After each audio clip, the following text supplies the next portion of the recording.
बिस्मिल्लाहिर्रहमानिर्रहीम अस्सलाम वालेकुम। क्या हाल चाल है बच्चों आपके। उम्मीद करती हूँ कि आप सब बिल्कुल ठीक ठाक होंगे और खैरियत से होंगे। बच्चों हमने स्टार्ट की हुई थी चैप्टर नंबर हमने 4 स्टार्ट किया हुआ था और 4.2 हमने कंप्लीट कर ली है। अब हम स्टार्ट करने जा रहे हैं 4.3। ये एक्सरसाइज थोड़ी स्मार्ट सी है और इजी भी है, ठीक है। इसमें बच्चों आपको सामने नज़र आ रहा है, ये मैंने बुक रखी हुई है आज। तो ये जो पहला क्वेश्चन है ना, ये मैंने सोचा कि बुक भी करवा दूँ। ये जो इधर ये बॉक्सेस बने हुए आपको नज़र आ रहे हैं, इस वजह से मैंने बुक रख ली है पास। तो इसमें वो क्या बोल रहे हैं, फाइंड आपने करना है HCF of the following monomials bye completing the table. अब आपको पता होना चाहिए HCF, पहली बात तो ये कि क्या होता है, बचपन से आप लोग पढ़ते आ रहे हैं, ठीक है। और मोनोमियल की टर्म इसमें यूज़ हुई है, ये क्या होता है। HCF जो होता है, HCF का मतलब होता है हाईएस्ट कॉमन फैक्टर। बच्चों ये जो HCF लिखा हुआ है, H का मतलब होता है हाईएस्ट, C से कॉमन और F से फैक्टर, ठीक है। ये पिछली क्लासेस में भी वैसे आपने पढ़ा होता है।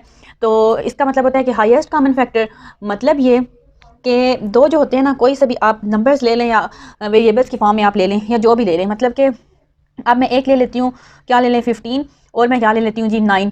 तो हमने इनका हाईएस्ट कॉमन फैक्टर का मतलब ये है कि ऐसा कौन सा नंबर है जो जिसके टेबल के अंदर ना ये दोनों आते हों, ठीक है। मतलब आप 15 का हम लोग इसको फिर ये इसका तरीका होता है चेक करने के लिए। 3 5 15 होता है और 5 1 5 और 9 का ये कर लेते हैं 3 3 9 और 3 1 3। अब ये जो 3 है ना, 3 इसके टेबल में ये 9 भी आता है और 15 भी आता है। इसका मतलब है कि इनका कॉमन फैक्टर क्या आ गया, 3 आ गया। और हाईएस्ट का मतलब ये होता है कि बड़े से बड़ा, ठीक है। अब हमने ये कॉमन फैक्टर दोनों में आ गया, तो इसका HCF क्या हो जाएगा 3। इसका हाईएस्ट कॉमन फैक्टर क्या हो जाएगा 3, ठीक है, जो दोनों में सेम आ जाए और वो भी बड़े से बड़ी पावर नहीं मतलब नंबर। तो ये होता है जी HCF। और मोनोमियल्स क्या होता है, ये जो आपको नजर आ रहा है लिखा हुआ, ये इसका मतलब होता है वन टर्म। मतलब कि जैसे आपके पहला सवाल ही हम ले लेते हैं, इसमें क्या लिखा हुआ है 16 और p क्यूब और q, ये लिखा हुआ है ना, इसका मतलब है ये मोनोमियल है। मोनो का मतलब होता है वन, ठीक है, और मियल का मतलब होता है टर्म। जैसे पोलिनोमियल में आपको मैंने बताया था, पोली का मतलब होता है कई और मियल का मतलब होता है टर्म्स, तो पोलिनोमियल का मतलब होता है कई टर्म्स। तो ये मोनोमियल है, इसका मतलब होता है ये वन टर्म है। ये सारी क्या है, वन टर्म है ये सारी। और टर्म्स कैसे सेपरेट होती है, मतलब मैं लिख दूँ अगर 16pq प्लस 4xy, तो ये क्या है, बाई नॉमियल है। ये क्या होगी, बाई नॉमियल, क्योंकि इसमें ये एक और ये वाली दूसरी टर्म्स है, ये तो इसमें दो टर्म्स होगी, तो ये बाई नॉमियल बन जाता है। और ये इसमें सारी क्योंकि मोनोमियल है, ठीक है, वन वन टर्म ही उसमें एग्जिस्ट करती है, इस वजह से बच्चों आपने उसमें उन्होंने लिखा हुआ है मोनोमियल। तो अब हम चलते हैं अपने सवाल की जानिब, ठीक है। इसमें अब इन्होंने क्या पूछा हुआ है, 16 जो है ना बच्चों, क्या है 16p क्यूब, 16p क्यूब और q लिखा हुआ है। मैं इसको यहाँ पे रफ वर्क मैं आपको इधर करवा देती हूँ, जो आंसर आएगा वो हम इधर बॉक्स को फिल कर लेंगे। अब मैं यहाँ पे लिख लेती हूँ 16p क्यूब और q और फिर कॉमा है और 9p और q स्क्वायर और r। अब बच्चों 16 और 9 का पहले हम ले लेते हैं, यहाँ पे 16 का एलसीएम लेते हैं जी, इसको एलसीएम ही बोलते हैं, ठीक है। तो 2 8 16 होता है और छोटे से छोटे पे हमने इसको करना होता है बच्चों, आप याद रखना। अब हालांकि 16 जो है ये 4 पे भी तो जाता है, 8 पे भी जाता है, लेकिन छोटे से छोटी चीज़ पे हमने पहले डिवाइड करना होता है। तो 16 जो है इसको पहले हमने किस पे डिवाइड कर लिया, 2 पे। 2 8 16 और फिर 2 4 8 और 2 2 4 और 2 1 2। 16 का हम ये जो फैक्टर्स हैं इसको लिख लेते हैं, 2 मल्टीप्लाई 2 4 दफ़ा है। अब हम कर लेते हैं जी इसका 9 का, 9 तो 3 में जाते हैं, 3 3 9 और 3 1 3। और यहाँ पे लिख लेते हैं 9 का, तो 9 के क्या हुए 3 और 3। इसके बाद हम ये जो p क्यूब और q है, इसके बारे में भी मैं आपको बता देती हूँ। अब देखें p क्यूब का मतलब है कि कितनी दफ़ा p लिखा हुआ है, 3 दफ़ा, ये हो गया। और यहाँ पे अब इस वाली जो अगली टर्म है, इसमें p कितनी दफ़ा है, एक ही दफ़ा है, ठीक है। अब q को देख लेते हैं, q इस वाली टर्म में एक दफ़ा है और इसमें कितनी बार है, 2 दफ़ा। q स्क्वायर है तो इसका मतलब है 2 दफ़ा, और r इसमें तो है ही नहीं और आगे वाली में सिर्फ r एक दफ़ा है। अब आप देखें कि कॉमन इनमें से कोई कॉमन आ रहा है, नहीं कॉमन आ रहा। तो ये जो पहला टेबल बना हुआ है ना, पहला कॉलम जो पहला कॉलम बना हुआ है, इसमें क्या है HCF ऑफ नॉमिनल्स कोफिशिएंट्स, ठीक है। नॉमिनल्स का मतलब है नंबर, नॉमिनल्स, ठीक है, मतलब कि इसमें कौन से नॉमिनल्स हैं 16 और 9। अब इनमें से 16 और 9 में से कोई कॉमन फैक्टर है, नहीं है ना, तो हम यहाँ पे नो कॉमन फैक्टर लिख देंगे और इधर हम सिंपल डैश लगा देंगे, या फिर हम नो कॉमन फैक्टर भी लिख सकते हैं। आपके आंसर में बुक में उन्होंने ये लगाया, मतलब कोई कॉमन फैक्टर नहीं है, तो हमने भी इसको ये लगा दिया। अब HCF ऑफ p का मतलब है कि दोनों में देखें कि p कॉमन है या नहीं है। तो इसमें p 3 बार है, इसमें p 1 बार है, इसका मतलब है कि छोटी वाली पावर कॉमन होती है, तो ये वाला एक दफ़ा तो p कॉमन आ गया, तो p का HCF क्या हो जाएगा p। अब HCF ऑफ q देखते हैं, q इसमें कितनी दफ़ा है, 2 दफ़ा है, q स्क्वायर का मतलब है q 2 दफ़ा और इसमें q एक बार है, तो एक दफ़ा तो q कॉमन आ गया ना, इसका मतलब है कि q भी HCF ऑफ q क्या है, q ही है। अब HCF ऑफ r देखें, r एक टर्म में तो है ही नहीं, जबकि दूसरी टर्म में r है, तो कॉमन तो नहीं आ रहा ना HCF, तो इसलिए r का भी हम लोग नहीं लिखेंगे, ठीक है। HCF में वो चीज़ हम लिखते हैं जो कॉमन होती है। अब r तो सिर्फ एक में है तो कॉमन नहीं है, इसलिए हम HCF में r नहीं आएगा। रिक्वायर्ड HCF, अब बच्चों HCF होता क्या है, HCF, ठीक है, जो हमने इन सारों को मतलब मल्टीप्लाई, जो कॉमन सारे फैक्टर्स होते हैं उनको मल्टीप्लाई करके क्या लिख देते हैं, HCF लिख देते हैं। तो हमारे कॉमन फैक्टर में नॉमिनल्स भी कोई नहीं है और r भी नहीं है, और HCF फिर हमारा क्या आ जाएगा, सिर्फ p और q, इन दोनों को मल्टीप्लाई करके हम HCF लिख देंगे, तो वो क्या हो जाएगा, p q HCF हमारा आ जाएगा, ठीक है बच्चों। अब हम इसका दूसरा देख लेते हैं, दूसरी रो में जो लिखा हुआ है 10 p स्क्वायर p क्यूब है और ये वाला सारा टर्म लिखी हुई है। तो अब इसमें जो यूज़ हो रहे हैं ना बच्चों, पहले क्या है 10 है, 10 का हम निकाल लेते हैं, 2 5 10 और 5 1 5, और नंबर क्या यूज़ हो रहा है 5, तो 5 का क्या करेंगे, 5 1 5 ही होगा, और क्या यूज़ हो रहा है 15, 15 पहले 3 पे कर लेते हैं, 3 5 15 और 5 1 5। तो इन सारों में ना बच्चों अब देखें हम यहाँ पे, मैं अब यहाँ पे आपको सही इजी फिट करके बताती हूँ, 10 और p क्यूब और q स्क्वायर r, तीनों टर्म जो हमारी इसमें है ना, हम उसको इधर लिख लेते हैं ऐसे, और क्या है 5 p स्क्वायर और q r, और लास्ट में क्या है 15 p स्क्वायर और q r स्क्वायर, ठीक है बच्चों। अब हमने ये सारी लिख ली है ना, इनके आगे लगाएंगे इक्वल, ठीक है। अब 10 के क्या बने हमारे पास, 2 और मल्टीप्लाई 5, 5 का क्या है, 5 तो एक ही है 5, और 15 के क्या है 3 और मल्टीप्लाई 5, 3 मल्टीप्लाई 5। और अब देखिए बच्चों ये p की पावर 3 है, इसका मतलब है p 3 बार है, p मल्टीप्लाई p, और q की पावर 2 है, इसका मतलब है कि ये 2 दफ़ा है q, और r एक ही दफ़ा तो एक ही दफ़ा आएगा। यहाँ पे आप देख लेते हैं p की पावर 2 है तो 2 दफ़ा p लिख लिया, q एक ही है और r भी एक ही है। अब आगे p की पावर 2 है तो p को हमने 2 दफ़ा लिख लिया, q ये एक दफ़ा है और r 2 दफ़ा है, हमने उसको लिख लिया। अब देखें कॉमन फैक्टर, अब 3 टर्म्स है तो तीनों में जो चीज़ होगी वो कॉमन कहलाएगी, अगर 2 में होता है तो वो कॉमन नहीं होगा। अब 3 ये टर्म्स हैं तो तीनों में हमने जो चीज़ कॉमन होगी उसी को लेंगे। अब ये देखें 5 तीनों में आ रहा है तो ये होगा कॉमन में, और p यहाँ पे ये वाला p जो है ये तीनों में आ रहा है, और यहाँ पे p देखें ये, और एक और दफ़ा भी p आ रहा है तीनों में, ठीक है, ये आ गया। और इसके अलावा q, एक q जो है ये वाला तीनों में आ रहा है, और r ये भी तीनों में आ रहा है। अब उसके अलावा अगर आप लोग देखें ये r तो यहाँ पे है लेकिन और ऊपर वाली में r नहीं है, तो मतलब ये कॉमन तो नहीं आएगा। तो इसके HCF में अब पहले तो हम यहाँ पे देख लेते हैं, इन कॉलम्स को हमने फिल करना है। HCF ऑफ नॉमिनल कोफिशिएंट्स, मतलब कि जो नंबर इसमें यूज़ हो रहे हैं 10 5 और 15, उनका HCF क्या होगा, ये वाला 5, उनमें क्या चीज़ कॉमन थी 5, वो हम इधर लिख लेते हैं। उसके अलावा HCF ऑफ p, तो p कितनी दफ़ा था, 2 दफ़ा आया ना कॉमन, मतलब कि 2 p थे हमारे, p और मल्टीप्लाई p, तो यहाँ पे हम p स्क्वायर लिख लेंगे। और HCF ऑफ q, q तो एक ही था हमारा, ठीक है, तो एक ही q हम लिखेंगे, अगर 2 होते तो हम q स्क्वायर लिख लेते। अब r भी हमारा एक ही आया तो हम यहाँ पे क्या लिख लेंगे r। अब आपने रिक्वायर्ड HCF, जो रिक्वायर्ड HCF होता है, हम इन सारे कॉमन फैक्टर्स को मल्टीप्लाई करवा देते हैं। तो इसमें आप इन तीनों को मल्टीप्लाई करवाएं, 5 p स्क्वायर और q r बन जाएगा, 5 p स्क्वायर q r, यहाँ पे आपका वो HCF आ जाएगा 5 p स्क्वायर q और r। अब हम आ जाते हैं इसके थर्ड रो पे, जो हमारा इसका आखिरी पार्ट है, तो उसमें ना अब बच्चों 4 टर्म्स हैं, ठीक है 4, तो उसमें भी हम ऐसे ही बना लेते हैं ताकि आपको इजीली इसकी समझ आ जाए। ये सारा काम तो आपने रफ वर्क में करना है, उधर आपने बस उसको फाइनल करके बताना है। अब यहाँ पे कौन कौन से नंबर यूज़ हो रहे हैं पहले आप लोग ये देख लें, इधर कर लेते हैं हम। 14 है, 2 7 14 और 7 1 7, इसके बाद 28 जो है इसका क्या करेंगे, 2 1 2 और 2 4 8, और 2 7 14 और 7 1 7, और यहाँ पे क्या है 7 है, तो 7 का तो क्या होगा, बस 7 1 7 ही होगा, और 21 भी है, ये 3 पे 3, 7 21 और 7 1 7, इनका हमने ये ले लिया।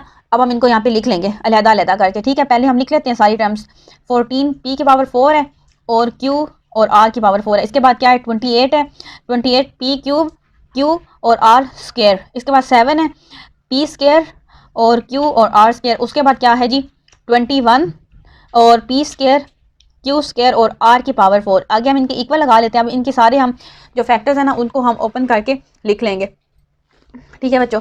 यहाँ पे अब 14 का क्या हमारे पास आया था, 14 का 2 और मल्टीप्लाई 7, 2 मल्टीप्लाई 7 और p की पावर 4 है तो p को ना 4 दफ़ा हम लिख लेते हैं, ठीक है। और q एक ही दफ़ा है तो q आ जाएगा और r की पावर भी 4 है, उसको हम 4 टाइम्स लिख लेंगे। ये हो गया। अब 28 के हमने क्या बनाए थे, 2 2 और 7, 2 2 और 7 और इसमें देखें p क्यूब है, मतलब हमने p को 3 दफ़ा ये लिख लिया है और इसके बाद q लिख लिया और r की पावर 2 है तो r मल्टीप्लाई r, 7 तो एक ही है तो बस 7 ही आएगा और p 2 दफ़ा है p और मल्टीप्लाई p और q एक ही दफ़ा है तो q आ जाएगा और मल्टीप्लाई r 2 दफ़ा है तो r स्क्वायर आ जाएगा। 21 के हमने क्या बनाए थे, 3 और मल्टीप्लाई 7, इसके फैक्टर्स क्या थे, 3 मल्टीप्लाई 7, p की पावर 2 है तो इसको 2 दफ़ा लिख लेंगे, q की पावर 2 है तो इसको 2 दफ़ा लिख लेंगे, r की पावर 4 है तो इसको 4 दफ़ा लिख लेंगे। अब हम देखते हैं कि इसमें से कॉमन क्या आ रहा है। देखें जो चारों में होगा वो कॉमन होगा, 7 जो है ये चारों में आ रहा है तो HCF ऑफ नॉमिनल्स, ये जहाँ जो बुक में वो पूछ रहे हैं ये वाला HCF ऑफ नॉमिनल कोफिशिएंट्स, तो इसमें उसका क्या कॉमन आया है, हमारे पास 7 आया बच्चों, ये वाला 7। तो अब हम यहाँ पे लिख देंगे 7 और HCF ऑफ P। अब यहाँ से हम देख लेते हैं कि P कितनी दफ़ा आ रहा है सारों में, ये आ रहा है और ये आ रहा है और P नहीं है, यहाँ पे 2 P हैं लेकिन नीचे तो नहीं है ना, मतलब 2 P कॉमन आए हैं तो P और P क्या बन जाएगा, P का स्क्वायर। और HCF ऑफ Q, तो Q कितनों में आ रहा है, ये वाला सब में आ रहा है तो हम एक ही Q आ रहा है और नहीं है तो Q एक ही दफ़ा लिखेंगे। अब R देख लेते हैं R कितनी दफ़ा है, एक तो R हमारे पास ये हो गया और हमारे पास R ये हो गया, जो चारों में R है वो 2 दफ़ा कॉमन आ रहा है तो 2 R है तो R मल्टीप्लाई R क्या हो जाएगा, R स्क्वायर। ठीक है बच्चों, आपको उम्मीद है सही समझ आ रही होगी। HCF ये पहले भी पिछली क्लासेस में भी इस तरह के क्वेश्चंस होते हैं। तो अब यहाँ पे हमने इन सारी चीज़ों को मल्टीप्लाई करके लिख देना होता है, 7p और q r square, 7p square q r square. ठीक है बच्चों, ये हमारा फाइनल इसका आंसर आ गया। अब इसका जो पार्ट बी, इसके क्वेश्चन नंबर 1 जो है ना, इसके आगे पार्ट्स भी हैं, ठीक है, तो ये हम अब कर लेते हैं। बच्चों हमने क्वेश्चन नंबर 1 का पार्ट नंबर ए कंप्लीट कर लिया है और अब हम इसका करने जा रहे हैं part number B. Part number B की क्वेश्चन की स्टेटमेंट आपको सामने नजर आ रही होगी। If all the common factors with least power of 3 unknown polynomials are 2 cubic, इसमें वो कहने मतलब बात यही है कि what would be the their HCF find, तो आपने क्या करना है, HCF को आपने फाइंड करना है। ठीक है, तो अब वो कह रहे हैं कि ना हमारे पास ना 3 पॉलिनोमियल्स हैं, क्या ये 3 पॉलिनोमियल्स हम यहाँ पे लिख लेते हैं। ठीक है, कौन कौन सी पॉलिनोमियल्स हैं जी, एक 2 का स्क्वायर है, मतलब कि कैसे लिखा होगा, 2 और 2 होगा, और हमारे पास क्या है, एक 3 है, और हमारे पास क्या है, p और q है, और एक हमारे पास क्या है, p प्लस q का ये वाला स्क्वायर है। तो वो कह रहे हैं कि इसका अब HCF क्या होगा। तो बच्चों इसका HCF जो है ना, अब HCF होता है हमारे पास जो सब में कॉमन चीज़ होती है। ठीक है, इसके अंदर आपको कुछ कॉमन नज़र आ रहा है, इसमें हमारे पास जो है ना ऑल कॉमन फैक्टर्स, ये बच्चों क्या हैं, कॉमन फैक्टर्स हैं, ये पॉलिनोमियल्स नहीं नहीं है। ये देखें, आप सवाल के स्टेटमेंट पे गौर करें, if all common factors with least power of 3 unknown polynomials R G, कोई पॉलिनोमियल्स थी उनके कॉमन फैक्टर्स उन्होंने खुद ही निकाल के दिए हुए हैं इसमें बच्चों, खुद ही ये कॉमन फैक्टर जो हम ऐसे फाइंड करते हैं ना, ये जो ऊपर हमने इतनी सारे मेहनत की है, इसमें कॉमन फैक्टर्स उन्होंने ये निकाल के दिए हुए हैं किसी पॉलिनोमियल के। अब हमने क्या बताना है कि HCF हमने सिर्फ बताना है, तो ये सारे क्या हैं, इधर हम ऊपर लिख लेते हैं कॉमन फैक्टर्स, ये सारे क्या हैं, कॉमन फैक्टर्स हैं।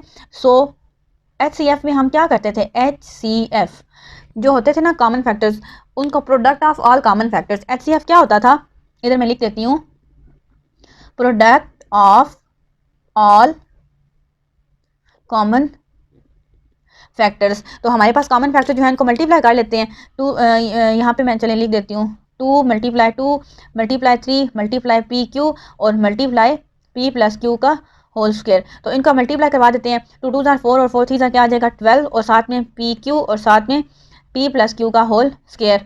ये इसका बच्चों क्या आ जाएगा आंसर। HCF तो ये होता है ना, कॉमन फैक्टर्स को मल्टीप्लाई करवाना होता है। तो इसमें क्योंकि उन्होंने हमें कोई पॉलिनोमियल्स थी और उसके कॉमन फैक्टर्स खुद ही निकाल के ये दिए हुए हैं, ये सारे क्या हैं, कॉमन फैक्टर्स हैं। अब बच्चों इसका नीचे वाला पार्ट C जो है, इसमें हमने क्या करना है, राइट एनी 2 पॉलिनोमियल्स, राइट इसमें क्या लिखना है, पॉलिनोमियल्स आपने बतानी है of your choice having HCF as 1। तो बच्चों ये बहुत ज़्यादा आसान क्वेश्चन है, ठीक है, इसके लिए इतनी सी जगह छोड़ी हुई क्योंकि ये एक लाइन का सवाल है। वो कह रहे हैं कि आपने दो पोलिनोमियल्स बतानी है जिनका जो है ना वो HCF क्या हो, 1 हो। तो बच्चों ये जो बात है, बात बड़ी सिंपल सी है।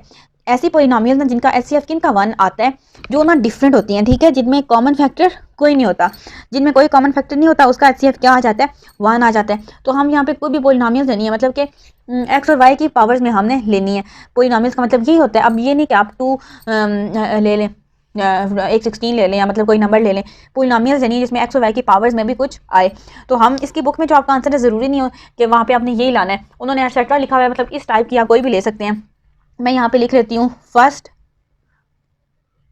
पोलिनोमियल हम लिख लेते हैं x प्लस वाई का होल स्क्वायर, ठीक है। और सेकंड पोलिनोमियल लिख लेते हैं। अब यहाँ पे मैंने प्लस लिया है, तो इधर मैं क्या ले लेती हूँ, x माइनस वाई का होल स्क्वायर। अब इनको अगर हम ओपन भी करें तो यहाँ इसको 2 दफ़ा ये आ जाएगा, और इसमें x माइनस वाई 2 दफ़ा आ जाएगा। तो इसमें आपके पास इनका HCF क्या आता है, हमेशा इनका HCF क्या आएगा, 1 ही आएगा, इस तरह की पोलिनोमियल्स का, ठीक है। यहाँ पे आप एटसेट्रा भी लिख सकते हैं, मतलब इस टाइप की आप कोई और भी ले सकते हैं, मतलब कि ऊपर आप यहाँ पे क्यूब भी ले सकते थे, ठीक है, क्यूब में पावर। तो ये वाला ऐसी पोलिनोमियल जिनमें कोई कॉमन फैक्टर नहीं होता, तो उसका HCF क्या आ जाता है, 1 आ जाता है। अब हम इसके नेक्स्ट पार्ट की तरफ चलते हैं, जहाँ से बच्चा आपको नज़र आ रहा होगा, ठीक है। इसका पार्ट डी है क्वेश्चन नंबर 1 का। The only common factor of 2 polynomials, ठीक है, 2 पोलिनोमियल्स है हमारे पास, उनका common factor is m minus n and the only uncommon factor. बच्चों देखें, सवाल के स्टेटमेंट को गौर से समझा करें। वो कह रहे हैं कि ना कॉमन फैक्टर जो है ना, कोई भी 2 पोलिनोमियल थी और उनका कॉमन फैक्टर जो है ना, उन्होंने क्या लिख दिया, यहाँ पे मैं लिख देती हूँ, कॉमन फैक्टर जो है वो क्या है, m माइनस n, और अनकॉमन फैक्टर जो है वो ये इन्होंने दिया हुआ है, देखें, m स्क्वायर और minus n square. Can you guess the unknown polynomial, तो वो पूछ रहे हैं कि पोलिनोमियल क्या होगी। देखें,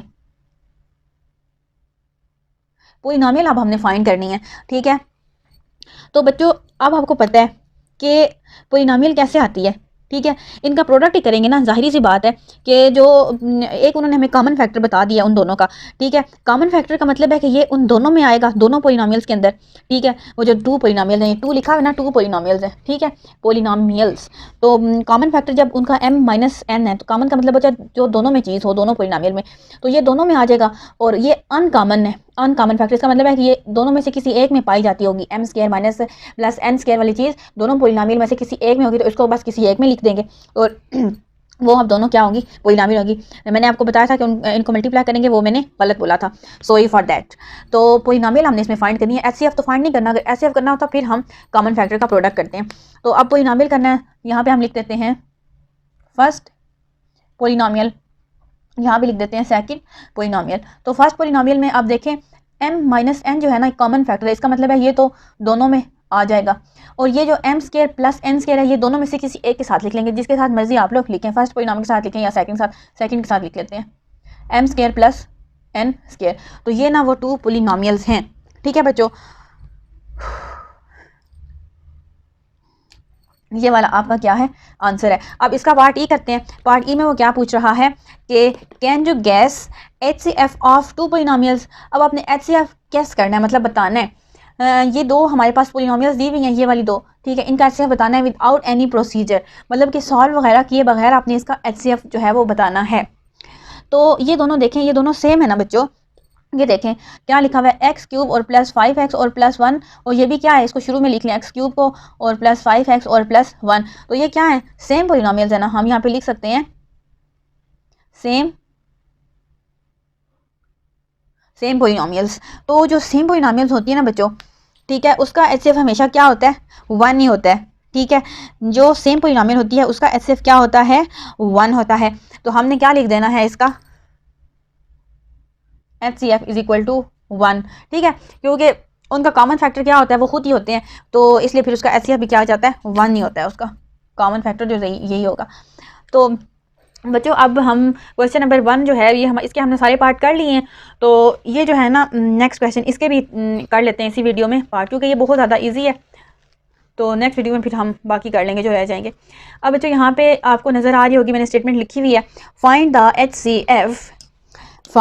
HCF of the following by factorisation, ठीक है, फैक्टराइजेशन मेथड से आपने HCF को फाइंड करना है। तो अब ये सामने आपको लिखा हुआ नज़र आ रहा है, x प्लस वाई का स्क्वायर है, ठीक है। इसको अब हम बच्चों कैसे लिखेंगे, देखें, x प्लस वाई का स्क्वायर, इसका मतलब ये जो पावर है ना, पावर 2 है ना, आप ये बात मेरी पहले सुन लें कि जब हम HCF फाइंड करते हैं तो हमने कॉमन फैक्टर्स निकालने होते हैं। क्या निकालने होते हैं? Common factors. तो अब आपने ये काम नहीं करना कि अब भाई साहब यहाँ पे स्क्वायर है तो चलें जी a प्लस बी का होल स्क्वायर वाला फार्मूला यहाँ पे ओपन करते हैं, नहीं करना, क्योंकि HCF में हमने चीज़ों को क्लोज करना होता है, बजाय ये कि हम उसको फैला के और ज़्यादा बड़ा बड़ा कर दें, उनके फार्मूले ओपन कर दें और वो फैला दें उनको, कॉम्प्लिकेटेड बना दें। इसमें अगर कोई फार्मूला ओपन भी होगा तो हमने उसको क्लोज फॉर्म में लिखना होता है, क्योंकि हमें इसमें ऑर्डर पेयर वाली फॉर्म में चीज़ें चाहिए होती हैं, मतलब कि ऐसे ब्रैकेट वाली फॉर्म है, क्योंकि हमने उसमें कॉमन लेना होता है ना सब में से, तो इस वजह से हमने इसमें फार्मूलों को ओपन नहीं करना। ये बात आप अपनी याद रखें, ठीक है, आपने कान खोल के सुन लें ये बात कि जब हमने HCF फाइंड करना है तो हमने चीज़ों को ओपन करके बढ़ाना चढ़ाना नहीं है, बल्कि हमने क्लोज करके उनको शॉर्ट फॉर्म में लिखना होता है। जैसे अब ये है, ठीक है, अब ये जो इसकी पावर 2 है, आपने ये नहीं करना कि आप इसका स्क्वायर ओपन कर दें, बल्कि आपने इसको ऐसे 2 टाइम्स लिख लेना। x की पावर x प्लस वाई की पावर 2 है, इसका मतलब है कि ये चीज़ ऐसे 2 दफ़ा लिखी हुई है, x प्लस वाई और x प्लस वाई, ठीक है, इसकी 1 पावर इसकी 1 पावर मिलकर क्या बन जाती है? 2। हमने इसको यूँ ओपन करके लिख लिया। अब आगे अगली चीज़ क्या है, ये वाली एक्स स्क्वायर और माइनस वाई का स्क्वायर है, इसको हम क्या करते हैं, एक दफ़ा प्लस करके लिखते होते हैं और एक दफ़ा माइनस करके लिखते होते हैं। ये अब हमने कर लिया, ठीक है। अब इन दोनों में बच्चों कॉमन क्या आ रहा है, इन दोनों में कॉमन x प्लस वाई दोनों में कॉमन आ रहा है ना, देखिए इसमें भी है और इसमें भी। और दूसरा देखते हैं, इसमें x प्लस वाई और इसमें x माइनस वाई कॉमन तो नहीं है ना, तो हम यहाँ पे आप क्या लिख लेते हैं, इससे मैं लिख देती हूँ कॉमन फैक्टर। कॉमन फैक्टर अब क्या आ रहा है दोनों में, x प्लस वाई आ रहा है, ठीक है, ये क्या है बच्चों, कॉमन फैक्टर है। तो HCF क्या होता है, कॉमन फैक्टर और अनकॉमन फैक्टर को क्या करवाते हैं, मल्टीप्लाई, और अनकॉमन फैक्टर को नहीं करवाते, वो एलसीएम में करवाते हैं, मैंने गलती से बोल दिया।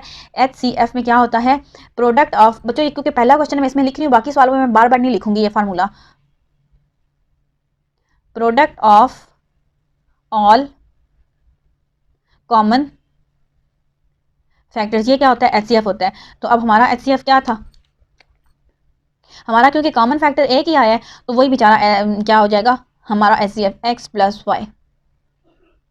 ये बच्चों क्या है हमारा आंसर, ठीक है। ये फार्मूला अब मैंने बार बार नहीं लिखना, आप लोग अपने टेस्ट में पेपर वगैरह में ये लिख लेना फार्मूला HCF का कि product of all common factors. तो बच्चों अब हम इसका ये पार्ट भी कर लेते हैं, ठीक है।